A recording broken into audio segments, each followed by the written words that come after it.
국회를 좀 스마일 국회를 만드는데 기여하고 싶다고 했는데 별로 기여는 잘 안 된 겁니다. 첫 번째로는 좀 국회가 문제를 만드는 국회가 아니고 문제를 좀 해결하는 국회였으면 좋겠다라는. 그래서 이제 국가 현안 대토론회, 국민연금이라든지 저출생 문제, 교육 문제 이런 등에 대해서 국가 현안 대토론회를 쭉 해왔던 거는 성과고요. 근데 지금은 어떻게 보면 쟁점이나 이런 거를 추스린 거라면은 이거를 좀 AI 국회까지 만들어서 국민연금이나 그러면은 많은 사람이 불안해 하잖아요. 그럼 여태까지 좀 AI 국회, 여태까지 국회 국민연금의 쟁점이 뭐고 도대체 무엇이 허들이고 이런 것을 이제 좀 AI가 이런 걸 실질적인 결론을 이룰 수 있도록 AI 국회를 추가로 추진하고 있는 것이 이제 하나라고 볼 수 있겠고요. 두 번째로는 열심히 일한 국회의원들이 저는 국민의 사랑을 받았으면 좋겠어요. 그러기 위해서는 이 소통이 강화돼야 되는데 그렇게 하기 위해서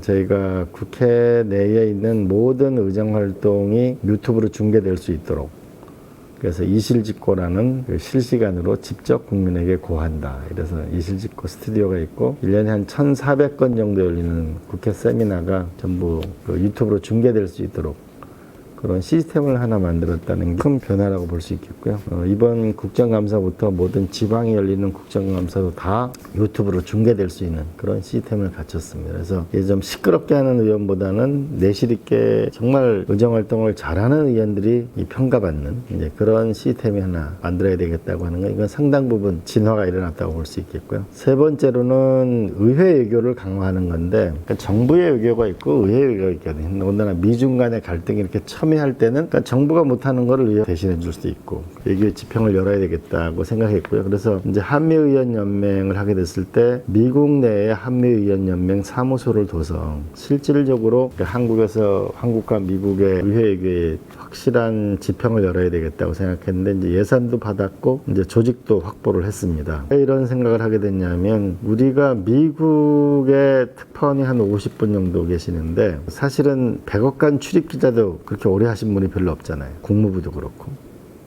국방부도 그렇고 한미동맹이 그만큼 중요하면은 저는 미국의 곳곳을 미국은 의회가 강하니까 그러니까 백악관이나 정부나 의회를 속속들이 알아야 된다고 생각합니다. 이제 그러기 위해서는 이 전방위적인 네트워크를 만들어야 된다고 생각을 했고요. 현재 이런 시스템은 EU도 가지고 있고 호주도 가지고 있습니다. 그다음에 이제 한중의원연맹도 또 미국 중국이 갈등이 아니고 미국 중국을 넘어서 우리가 살 길을 찾아야 된다. 이런 이제 의회에게 지평을 연 거는 좋은 성과라고 볼 수 있고요.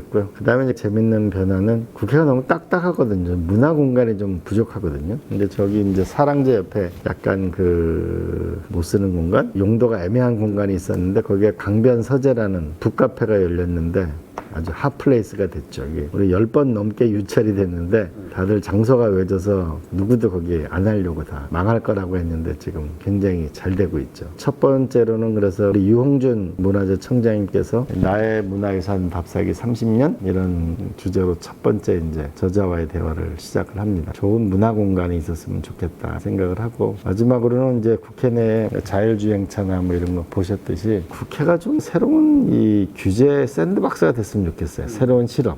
국회 오면 다양한 새로운 기술에 대한 도전 같은 게 일어났으면 그러면 국민들이 볼 때 자극도 되고 국회의원들도 자극을 받고 또 새로운 세상을 좀 끌고 나가는 견인차가 국회가 돼야 되지 않을까. 어쩌면 그런 변화를 가져왔던 것은 조금 있죠.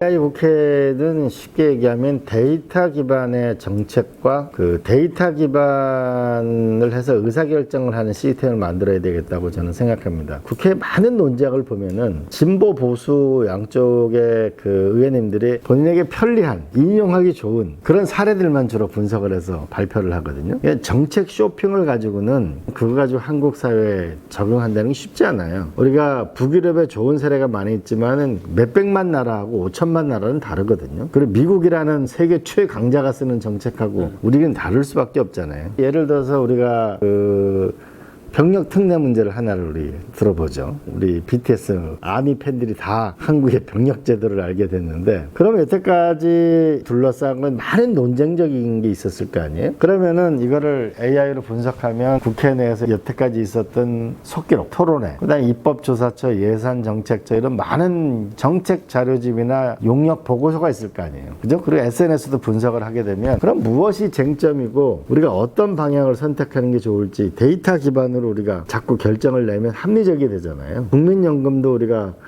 너무 그냥 이렇게 복잡한 문제잖아요. 그랬을 때 우리가 AI로 국회나 정부가 1년에 30조 원 정도를 우리가 R&D를 쓰는데 기술적으로 보면 어떻고, 그 다음에 이론적으로 보면 어떻고, 여태까지 정책의 평가 이런 보고서를 지금은 이제 뭐 AI 분석하면 아직은 이렇게 몇 페이지 정도 넣어야 요약해 주잖아요. 근데 이거를 이제 점점 국회 도서관과 더불어 학습을 하게 되면 여태까지 많은 그 논의 결과들을 쉽게 알아볼 수 있고 수치로 만들어서 어떤 것이 더 합리적인지 결정할 수 있어야 좀 바른 방향으로 간다고 봅니다. 우리가 선진국의 사례를 보게 되면 원전 같은 것을 결정할 때 보면 막 2년간 토론을 하거든요. 주제를 정해놓고 뭐 이번 달에는 어떤 토론, 다음 달에 이렇게 해서 차츰 간격을 좁혀 나가거든요. 그러니까 이런 과정을 좀 더 효과적으로 하기 위해서 이렇게 AI 시스템을 동원할 필요가 있고, 더구나 국내뿐만 아니고 해외 경쟁 상대가 결국은 이제 우리가 미국이나 중국이나 뭐 일본이나 프랑스나 독일 이 나라와 경쟁해서 이겨야 살아남는 거니까. 그럼 다른 나라의 입법례는 어떻게 되고 이런까지 우리가 분석을 해서 하면 국회의원들이 훨씬 체계적인 의사결정을 내릴 수가 있겠죠. 그리고 합리적이 되겠죠. 그러니까 주장하거나 우겨가 될 문제는 아닌 거죠. 그걸 해보고 싶은 거죠. 그래서 ISP 예산은 이제 올해 거의 됐고 이제 내년부터 본격적인 사업에 들어갑니다. 한 500억 정도 드리는데 실제로는 저는 더 들어갈 것으로 보여집니다. 그리고 이거는 아마 저희가 구축에 성공하면은 전 세계에 수출할 수 있는 수출 상품이 될 거라고 봅니다. 경제 선진국이 됐는데 행복 후진국이 됐죠. 나라는 잘 사는데 국민이 이렇게 살기 힘든 거지. 집값도 너무 비싸고 사교육비도 너무 비싸고 취직하기도 어려우니까 결혼할 수가 없는, 나라가 존립위기에 처해 있는 거 아니에요? 근데 여태까지 많은 정치인들의 성적표는 GDP였죠. 서양 같은 경우에는 주로 이제 고용 이런 것이 정치인들 많은 성적표가 됩니다. 정치인들의 평가 기준을 확실히 만들어야 되겠다라고 생각한 거는 부산을 갔는데 부산 자갈치 시장에 한 연세가 많으신 그 할머니가 아니 선거 때가 되면 희망이 있어 투표를 하고 또 실망하고 또 투표를 하고 실망하고 또 뭐가 잘못된 거냐는 거죠. 그게 저를 많이 생각을 하게 됐는데 도대체 뭐가 잘못된 걸까? 그러면서 정치인을 평가 기준을 만들어야 되는 거 아닐까라는 생각을 하게 됐습니다. 우리가 회사 CEO는 1년에 한 번씩 주주총회를 하잖아요. 실적 평가를 하지 않습니까? 그래서 거기서 연봉이 결정이 나잖아요. 손흥민 선수는 축구 시합 한 번 할 때마다 뭐 평점이 몇 점 나오잖아요. 그에 따라 연봉이 결정 나잖아요. 그죠? 교수는 논문으로 평가를 받고 우리 회사 직원도 다 평가를 받잖아요.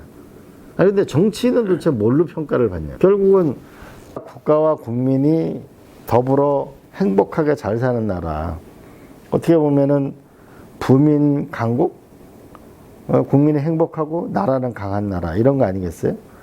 그런 걸 지표로 만들 필요가 있다. 그러면 이제 국가가 잘 사는 거는 우리가 GDP, 지역에는 GRDP, 그 다음에 생산성이 높아야 되는 거죠. 그러면 그 경제 성장률이 높고 생산성이 높다면 이거는 국가는 성장해 가는 거죠. 두 번째 개인의 입장에서는 삶의 질인데 일단 일자리가 있어야죠. 소득이 있어야죠. 그 다음에 보육 교육이 제일 중요하죠. 그 다음에 집이 안정적으로 공급이 돼야죠. 그죠? 그 다음에 또 하나는 우리가 건강해야 될 거 아니에요?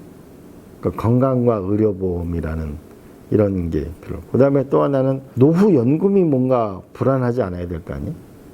그 마지막에 좀 문화생활이 있어요. 삶의 질이라고 봅니다. 이 삶의 질 부분은 OECD 삶의 질 지수가 있고 UN의 인간개발 지수가 있고 WHO의 건강도시 지수가, 이걸 전체적으로 제가 연구를 해보니까 그 7가지. 또 하나는 공동체가 뭔가 이렇게 좀 안전하고 튼튼해야 되잖아요. 안전한 공동체라고 보면은 빈부격차가 적어야죠. 배고픈 건 참아도 배 아픈 건 못 참는다고 이 빈부격차가 적어야 되고, 또 하나는 우리가 시위 건수라든지 갈등 지수가 적어야 되거든요. 그래서 서로 믿고 사는 거죠. 그리고 또 하나는 그 소송 건수라든지, 이 소송 건수가 우리가 일본에 막 어마어마하게 많거든요, 일본보다. 또 하나는 우리가 소위 폭력이라든지 뭐냐면, 근자에 보면 인륜 범죄가 엄청나잖아요. 이런 부분의 범죄로부터의 안전성, 이런 걸 보면 이거는 이제 주변 사회 환경으로서의 이 공동체 지수. 그러니까 하나는 국가의 경쟁력, 하나는 국민의 삶의 질, 하나는 우리 사회가 정말 안전한 공동체인가라고 하는 이 세 가지를 지표로 만들면은 1년에 한 번씩 발표하면 대통령부터 국회의원하고 저 시장, 군수, 구청장까지 발표를 하면은 아마 난리 나지 않겠어요? 우리 동네는 이게 사기비가 늘어났구나 줄었구나. 지도자들이 그렇게 평가를 받아야 되거든요. CEO 평가 받듯이. 그럴 필요가 있다고 보고, 그러면 이제 이렇게 제가 얘기하면은 시장 군수님들이 우리 동네 원래 못 살았는데 그 지표가 당장 올라. 우리가 지표는 밑에서 위로 올라가는 게 중요한 거죠. 떨어지는 게 나쁜 거죠. 그래서 점점 4년 동안 나아지면은 국민들이 그걸 보겠죠. 우리가 동네가 나아지고 있구나, 떨어지고 있구나 라는 걸 해야 되는데, 그러지 않으면은 정치인들도 뭐냐면은 유권자를 선거를 몇 번 하고 나면은 이 동네에서 어떤 사람이 이게 표가 많은 사람 다 알거든요. 그러니까 루소가 선거 전에는 유권자가 왕이 됐다가 선거 끝나면 노예로 전락한다고 찍어주고 나서부터 일을 안 하죠. 그렇게 하면 안 된다는 거죠. 국민이 진정한 주인이 되려면, 민주주의라는 게 국민이 주인이 되는 거 아니에요. 국민이 주인이 되려면 선거 때 보면은 정치인들이 나는 일꾼이 된다고 얘기하잖아요. 그럼 일꾼을 잘 일꾼을 부려먹을 수 있는 시스템을 가져야, 그러면은 예를 들어서 1등부터 국회의원 300명하고 시장군수 구청장까지 점수가 나와봐요. 그럼 국회는 싸울 틈이 없어요. 여기 이 점수를 매겨야지. 근데 지금도 평가 기준을 보면, 지금도 국회의원 공천을 할 때 입법 발의 건수 이런 걸 하니까 노력을 하잖아요. 근데 문제는 뭐냐, 입법 발의 건수로 해놓으니까 정말 그냥 입법만 발의면 엄청 하는 거죠, 지금. 그러니까 오히려 그게 지금은 잘못된 거죠. 그러니까 시대에 맞는 법률을 만드는 게 중요한 거죠. 그래서 이런 평가 기준을 만들어야 선진적인 사회가 된다. 제가 이렇게 얘기하면 행정행위를 어떻게 계량화할 수 있는 거냐. 다 정성적 평가지. 그걸 어떻게 정량화할 수 있죠. 그거 왜 정량화를 못해요? 국민의 삶으로 드러나는 건데. 해당 지역구가 있는 거잖아요. 이제 이런 건 있겠죠. 그럼 국회의원이 과연 잘한 거냐? 구청장이 잘한 거냐? 뭐 이런 건 있을 수 있죠. 이런 지표를 만들려고 자꾸 노력하면 정치인도 거기에 자꾸 맞춰서 노력하려고 하겠죠. 우리가 1년에 한 번씩 대학 평가 순위 발표하잖아요. 거의 모든 교수원들이 글로 다 매진하잖아요. 이걸 만들어야 된다. 이걸 만들면은 국민들은 너무 편한 거예요. 굳이 누가 뭐 잘하고 못하고 아니고 1년에 한 번씩 성적표를 보면 되니까. 우리나라 정치학회, 행정학회나 학회하고 그리고 언론기관이 이렇게 함께 하면은 훨씬 좋겠죠. 현재도 벌써 몇몇 학회나 이런 데서 언론기관에서 하는데 특정 사안만 가지고 평가를 하게 되다 보니까 상이 너무 많고, 그렇게 하지 말고 종합적으로 이걸 만들려면 통계가 국가가 받쳐줘야 되거든요. 그러니까 GRDP 같은 경우에는 지금은 기초단체까지 나오질 않거든요. 광역단위밖에 안 나오거든요. 그것도 매년 나오지가 않거든요. 그걸 매년 나오게 한다든지 이런 이제 통계 같은 거를 이제 만들어내야 되는 거죠. 교육에서 그럼 무엇을 평가 기준으로 할 건가가 상당히 논쟁적인 거죠. 한쪽에서는 수월성을 강조할 수 있겠고, 한쪽에는 기본적으로 기초학습 부진을 강조할 수도 있겠고, 또 하나는 학교 폭력이라든지 뭐 이런 걸 강조할 수도 있겠죠. 한쪽도 진학률을 강조할 수도 있겠고. 그러나 이거를 평가 기준을 만드는 것 자체가 우리의 정책적인 목표를 정하는 과정이기도 하죠. 맨날 우리가 토론을 하면은 한쪽에서는 수월성이 중요하다고만 얘기하고, 한쪽에서는 그게 아니고요. 우리 인간으로 자기 발현이 인간을 자기 발현하는 걸 어떻게 그러면 지표를 만들 거냐.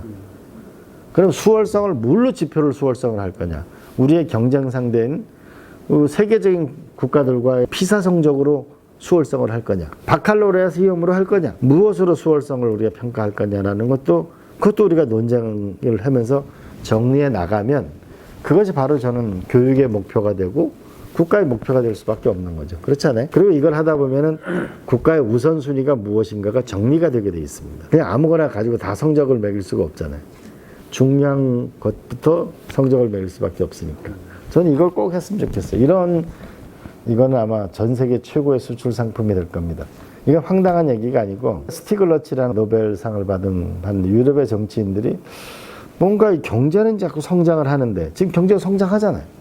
근데 국민의 삶은 점점 어려워지거든요. 그래서 이게 뭔가 이게 지표를 달리 만들어야 되겠다라고 해서 프랑스를 중심으로 해서 삶의 질 지표를 만들기를 그래 시작을 용역을 받아서 했거든요. 저는 그런 도전이 필요할 때라고 봅니다. 그래야 국민이 안 피곤하죠. 지금 보면은 지금 국민들이 정치를 걱정하잖아요. 스트레스도 많고.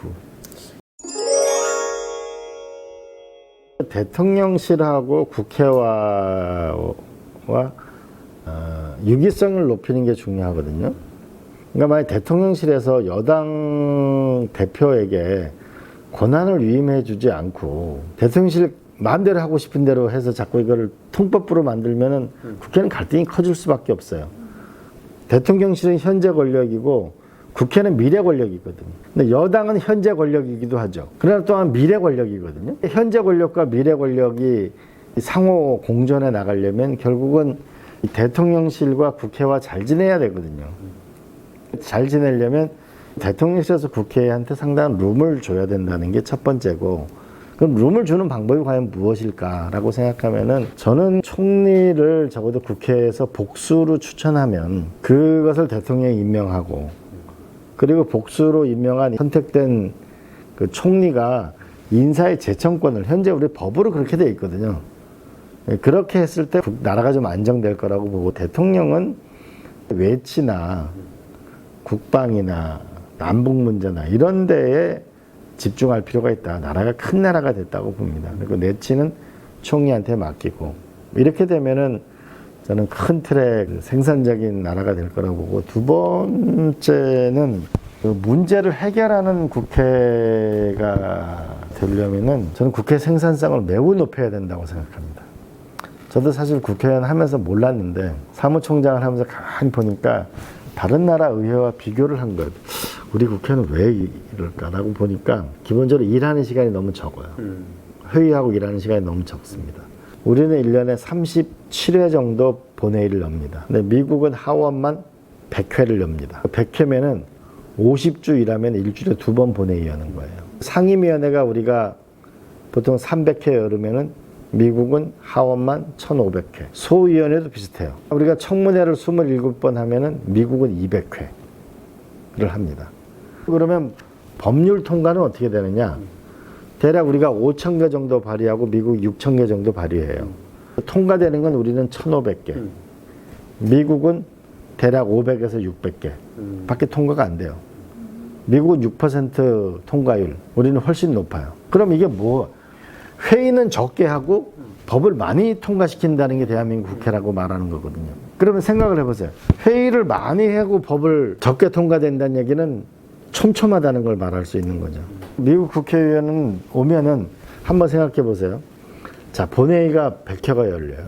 그리고 상임위원회가 1000몇백 회가 열리고, 소위원회가 1000몇백 회가 열리고, 청문회가 200회 이상 열리면은 제가 미국 국회에 가보면 정신이 없어요.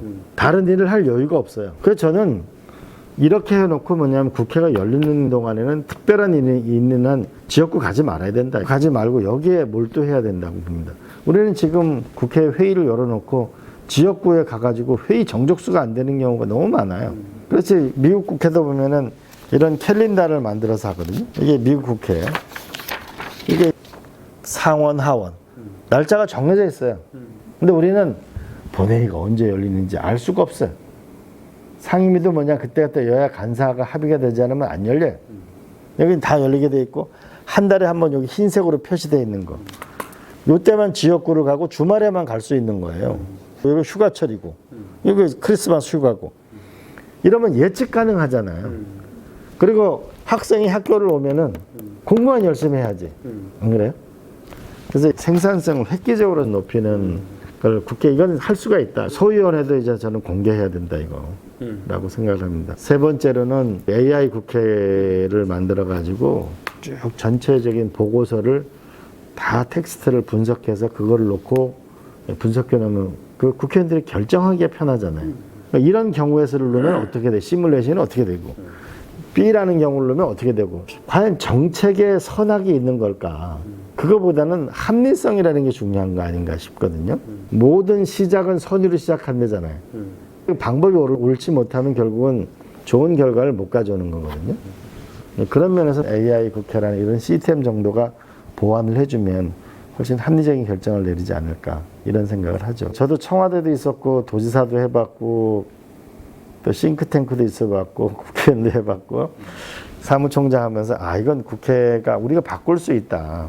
국회 생산성을 근본적으로 높여나가면 나는 대한민국의 운명을 바꿀 수 있다고 봅니다. 한편으로 제가 영국하고 비교하면요. 이렇게 돼 있어요. 영국은 1년에 법이 몇 개 통과되냐면은 36개 통과돼요. 우리는 1600개 통과되고 미국 500개, 영국 36개, 프랑스 48개, 독일 124개. 이 국회의원들이 놀겠어요? 그런데 36개 영국이 법률이 통과되는데 회의를 그러면 몇 회 하느냐? 우리가 605회 합니다. 본회의, 상임위, 소위원회. 영국이 1년에 법 35개 통과되는데 2300회 합니다. 우리보다 4배나 회의를 더 해요. 프랑스는 1053, 독일 1043. 그러니까 우리보다 약 2.5배 정도 더 하는 거죠. 그럼 이거 뭐 하겠어요? 법을 만드는 게 아니고 회의를 해서 토론을 해서 갈등을 줄이는 일을 하는 거죠. 저는 이 회의하는 거 획기적으로 늘려야 된다고 봅니다. 회의하는 방식도 우리는 회의가 잘 안 열리니까 여당은 방어를 해야 되니까 회의를 잘 안 여는 거죠. 미국처럼 의사 일정을 끌고 가는 거는 여당이 끌고 갑니다. 그런데 상원일 경우 1명, 하원일 경우는 국회의원 2명이 요청하면 청문회를 무조건 열어야 돼요. 오펜하이머 그 영화 보면은 쭉 판사들처럼 앞에 앉아가지고 질문하는 거 아니에요. 그렇잖아요. 그런 걸 하게 되면 실제 방청석에 몇 명 안 되지만 그게 중계되면 그 국회의원이 뜨게 돼 있죠. 국민의 사랑을 받죠. 그리고 우리가 부러운 거는 며칠 전에 미국의 정말 대표적인 CEO들이 다 국회에 모였잖아요. 그리고 키신저랑 이런 사람 불러서 청문을 하잖아요. 이런 수준 높은 거를 하면은 그게 얼마나 국민들이 볼 때 안정감이 생기고 그러겠어요. 그래서 이 의사 일정 부분에 대해서 여야 간사가 합의되고 그렇게 하면 안 되고 이건 달력으로 정해놓고 우리가 학생들도 뭐냐면 달력으로 정해놓고 학교 가잖아. 이 청문회나 이런 궁금한 게 있으면 물어봐야죠. 미국도 보면 청문회가 이렇게 또 나눠져 있어요. 입법 청문회, 감독 청문회, 조사 청문회, 인사 청문회. 그래가지고 막 회의 때 보면 막 정치적인 걸로 막 이렇게 시간을 하는데 그렇게 못하게 돼 있죠. 정치적인 이슈를 따질란 정치적인 이슈를 따지는 이렇게 다 나눠져 있는 거죠. 그렇게 해나간다면 그 문제를 양산하는 국회가 아니고 문제를 해결하는 국회로 좀 바뀔 수 있을 거라고 보고 좀 그랬으면 좋겠어요. 사실 국회의원들도 힘들어요. 많은 여야 의원들이 우리가 왜 이렇게 돼야 되나 그래요. 정치를 바꿀 수 있어요. 그래서 이 좀 근본적인 변화가 있기를 희망하고 저도 정말 노력하려고 그래요. 지난번에도 일하는 국회법을 만들었는데 그걸 안 지키잖아요. 지금 일하는 국회법 통과되고 나서 회의를 더 안 해요. 더 오히려 횟수가 줄어들었어요. 정치권에 저는 결단이 필요하고 이건 국회법 고칠 것도 없어요. 정말 국민과의 약속을 하고 내년 총선에서 그 어떤 정당이나 선언을 하고 이렇게 해나가면 저는 변화를 꾀할 수 있을 거라고 저는 생각해요. 그래서 열심히 하면 국회의원이 하면 좋은 주제를 갖고 청문을 잘 이렇게 해나가는 거 보면 그리고 이제 미국 보면은 그 의원들도 질문을 쭉 판사들처럼 앉아서 하잖아요. 그런 것을 보게 되면 국민들은 안심할 수 있죠. 국회에 지붕이 있잖아요. 거기 로버트 태권브이가 숨어 있다는 게 뭐 로버트 태권브이가 숨어 있겠어요. 그거보다는 국회라는 데가 나라가 어려울 때 좀 나라를 구하는 역할을 해달라 이런 어떤 그 기대 같은 게 있기 때문에 그런 말이 나오지 않았겠어요, 그죠? 이제 결단을 할 때가 왔다. 지금 국회가 국가기관 중에 가장 국민의 신뢰가 낮잖아요. 국회의원들 만나보면 다 바쁘다고 그래요. 근데 진짜 우리가 바빠야 된다는 거예요. 국회가 되면 법을 하나하나 만들고 예산을 하나하나. 국회의원이 중요하잖아요. 1년에 600조면은 300명의 국회의원이면은 한 국회의원이 다뤄야 될 예산이 얼마나 많아요. 이제 좀 근본적인 변화를 꾀할 때가 왔다고 봅니다. 저는 국민들이 잘 알고 있다고 봅니다. 국민들은 대통령제를 포기하지 않을 겁니다. 그러나 제왕적 대통령제는 뭔가 브레이크가 필요하다고 생각하실 겁니다. 그런데 문제는 야당이 돼서는 항상 개헌해야 된다고 그러고 여당이 돼서는 약속을 안 지키는 거죠. 결국은 이 난세라고 하고 치사라는 게 있는 거는 결국은 지도자가 국민하고 같은 꿈을 꿔야 결국은 나라가 안정되는 건데 이제 우리가 87년 쭉 해봤잖아요. 우리가 많은 대통령을 겪어봤잖아요. 87년 이후로. 그럼 6번 정도를 겪어봤으면 우리가 개헌이라는 용단을 내려야 할 텐데 그건 결국은 여당이 제일 중요한 거죠. 그런 결단이 필요하다고 봐지. 그 내용은 국민들이 저는 잘 알고 있다고 봅니다. 대통령제를 포기하지는 않을 겁니다. 현재 국회에서는 대략 전국구는 한번 좀 근본적으로 변화를 꾀하자. 이것만은 합의를 하자. 컨센서스가 모아지고 있는 편이죠. 그걸 이제 3개 권역으로 나눠서 전라도 경상도를 섞어가지고 이런 논의가 있는데 좀 그렇게라도 됐으면 좋겠습니다. 사실은 제 개인적인 생각으로는 선거구제를 큰 틀의 변화가 있어야 된다고 저는 생각하는데 이번 국회에서는 쉽지 않아 보이고 결국은 전국구만이라도 좀 변화를 꾀할 필요가 있겠다고 봅니다. 그래서 그런 합의가 일어나기를 정말 희망합니다. 지역 소멸 위기 부분은 좀 문제의식을 경각심을 가지고 하자는 게 꽤 많이 있습니다. 지금 현재는 보면 수도권이 더 많거든요. 지역구가. 이게 권역별 3개 권역으로 나눠서 하게 되면 결국 지방에게 더 많은 국회의원 수를 주는 거잖아요. 이제 그런 부분은 이번에 꼭 좀 있었으면 좋겠습니다.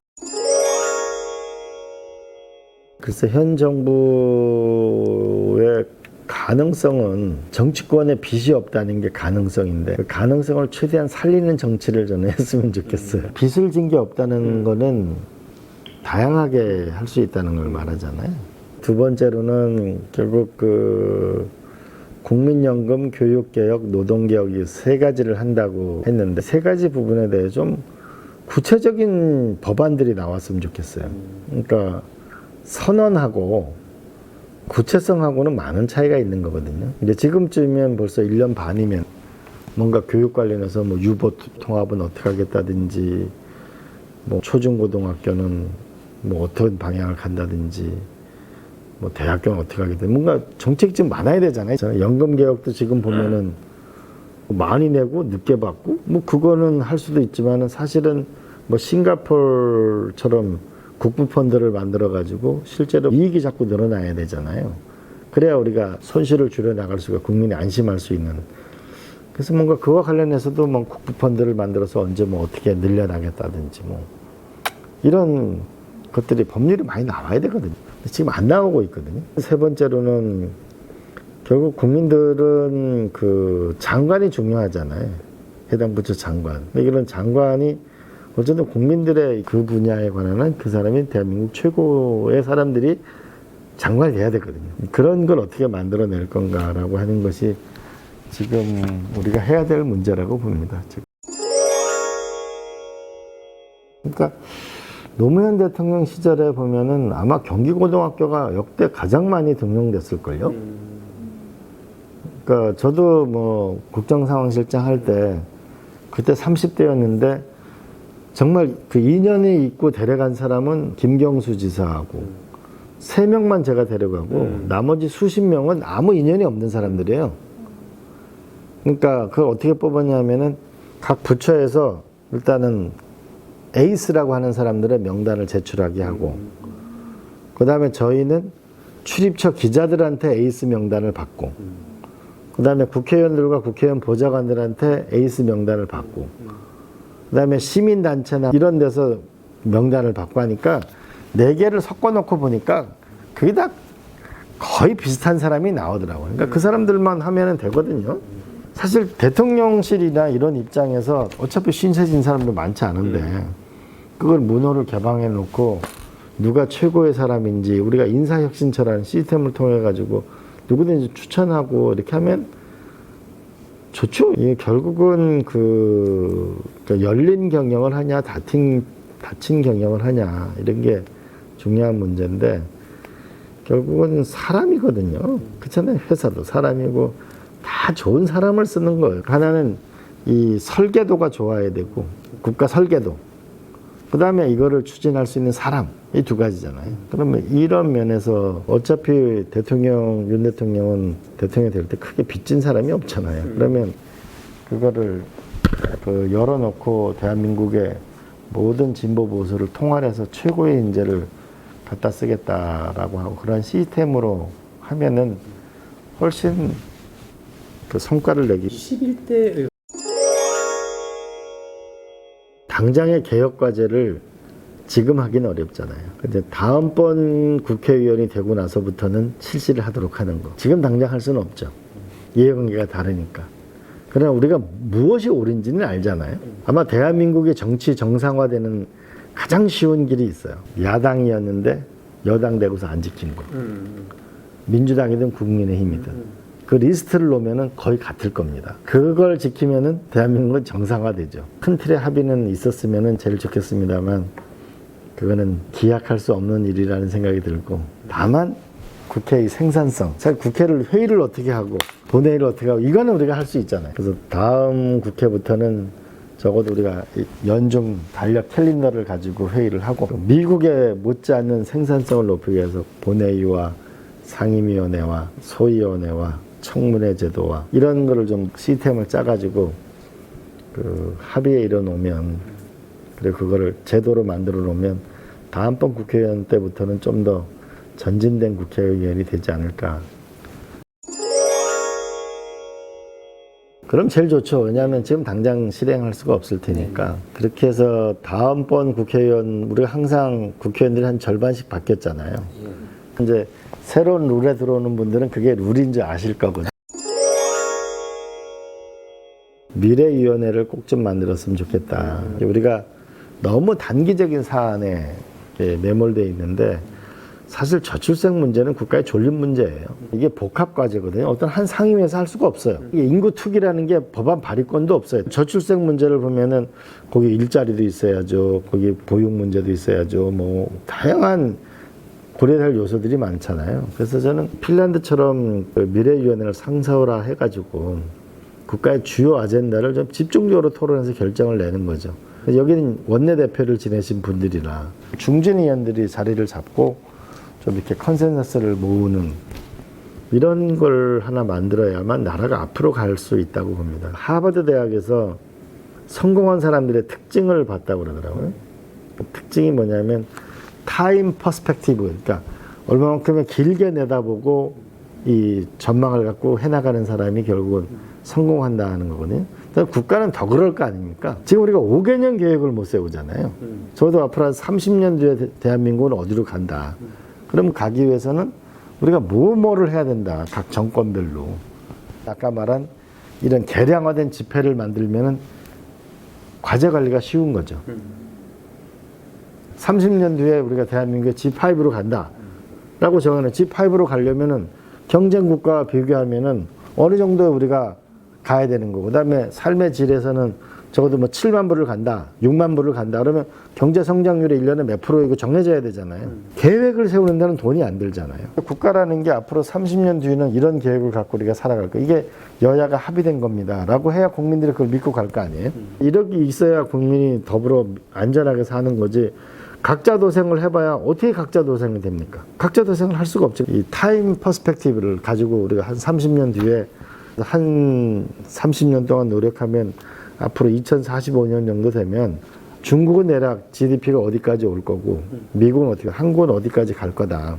그걸 위해 뭘 해야 될 거고 이렇게 목표를 정해놓고 일을 하는 거잖아요. 우리가 가정사를 조그만 가정을 할 때도 우리가 얼마를 벌어야 집을 살 수 있고 그러면 매일 적금을 얼마를 벗고 가계부를 쓰고 이렇게 살아가는 거 아니에요. 그런 국가의 전망을 갖는 미래위원회를 가질 필요가 있고 그런 면을 가지고 저는 중진 국회의원들하고 대통령하고 또 여야가 이런 논의를 할 때 대한민국이 G5로 간다. 저는 굉장히 지금 한국 상황을 시리어스하게 봅니다. 산업화에 성과가 있다고 하지만 지금 경제 성장률이 보면 거의 1%인데 이런 저출산 고령화를 고려하면은 1% 가지고는 살아갈 방법이 없어요. 민주화에 빛나는 민주화의 업적이라고 하는데 세계 갈등지수 1위 국가가 됐거든요. 이제 우리가 도전받는 환경은 훨씬 더 어려워졌고 더군다나 미국, 중국의 갈등은 앞으로 적어도 3, 40년 동안 치열하게 한편으로는 협력도 하지만 또 경쟁하고 협력 경쟁을 반복할 거라고 봅니다. 이런 과정에 살아남으려면 좀 비상한 결심들을 해야 될 거라고 봅니다. 헤어질 결심 말고 비상한 결심. 국회 요 시스템을 바꾸는 거는 결국 예산하고 저는 공직자랑 일하는 게 제일 쉽다고 생각합니다. 근데 처음 새로운 일을 하긴 어려워요. 그러나 일을 하는 걸 결정을 하고 규정을 만들고 예산을 만들고 조직을 짜면은 공무원 조직만큼 유능한 조직은 없어요. 근데 처음에 이 새로운 일을 하자는 걸 설득하기 어려워요. 그리고 그 일을 만들어내려면 결국 예산하고 조직하고 규정이 있어야 되는데 저는 제가 하는 일 대부분 다 만든 거죠. ISP 예산, AI 국회 예산이나 규정이나. 왜냐하면 다시 옛날로 돌아갈 수는 없잖아요. 유튜브 시스템이나 이런 거는 이미 다 이제 작동되고 있는 것이고 AI 국회도 이미 예산 받아서 조직까지 다 늘려서 하는 거고. 그래서 아마 제가 사무총장이 돼서 김진표 회장에서 아마 엄청난 예산도 늘고 조직도 늘고 그래서 아마 그건 잘 돌아갈 건데 지금 이제 정치권의 결단이 필요한 몇 가지가 생긴 거죠. 네. 노무현 대통령께서 그 23살에 저를 보좌관으로 할 때 그때 비서실 구성의 전권을 저한테 줬거든요. 23살짜리한테. 난 무슨 일이 좋아하는지 모르겠는데 그때 저한테 했던 말씀이 나는 정치를 잘 모르니까 역사 발전의 도구로 써달라 이런 말씀이 저한테 굉장히 인상적이었고 그런데 결국 역사 발전의 도구가 되냐 안 되냐 그거겠죠. 그 역사 발전의 도구가 되는 길에 내가 순방향에 서 있는 역할이 중요한 거겠죠.